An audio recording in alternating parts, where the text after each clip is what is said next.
విద్యా హక్కు చట్టం 2010లో మరి అమలవుతున్నప్పుడు అక్కడి నుంచి అమలు చేయవలసినటువంటి టీచర్ ఎలిజిబిలిటీ టెస్ట్ మరి దానికన్నా ముందు అంటే రెట్రాస్పెక్టివ్ ఎఫెక్ట్ గా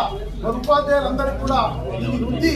మీరు పాస్ కాకపోతే 2 సంవత్సరాలలో మిమ్మల్ని ఇంటికి పంపిస్తాము, నిర్బంధ పదవీ విరమణ కార్యక్రమం చేపడతామని చెప్పి కేంద్ర ప్రభుత్వము మరి మమ్మల్ని హెచ్చరిక చేయడం అనేది ఉపాధ్యాయ లోకం అంతా కూడా విస్మయం చెందుతా ఉంది, ఆవేదన చెందుతా ఉంది, ఆందోళన చెందుతా ఉన్నారు. ఉపాధ్యాయ లోకం అందరూ కూడా మేము ఉపాధ్యాయ సంఘాలుగా మీకు విజ్ఞప్తి చేస్తా ఉన్నాము. తప్పకుండా కేంద్ర ప్రభుత్వాన్ని ఒప్పించి అవసరం పడితే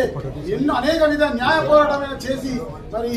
టెట్ నుంచి ఇన్ సర్వీస్ ఉపాధ్యాయులకు మినహాయింపు కల్పించే విధంగా జాతీయ ఉపాధ్యాయ సంఘాలుగా కృషి చేస్తామని సందర్భంగా తెలియజేస్తూ కేంద్ర ప్రభుత్వంలో మరి ఎంపీలు అనేక పలుమార్లు మేము ప్రాతినిధ్యాలు చేయడం పార్లమెంట్ లో కూడా చర్చించినప్పటికీ ఫలితం లేకుండా మరి ఈ రోజు కేంద్ర ప్రభుత్వం ఇట్లాంటి విధానాలను అవలంబించడం చాలా దురదృష్టం. కాబట్టి తప్పకుండా రాబోయే రోజులలో all India joint action committee of teacher organization ఏదైతే ఏఐ జాబితా ఉందో ఈ 7 జాతీయ ఉపాధ్యాయ సంఘాల సమాఖ్య ద్వారా మరి కేంద్ర ప్రభుత్వంపై ఒత్తిడి తీసుకొచ్చి ఇన్ సర్వీస్ ఉపాధ్యాయులకు టెట్ నుంచి మినహాయింపు చేసే విధంగా కృషి చేస్తామని సందర్భంగా తెలియజేస్తాము.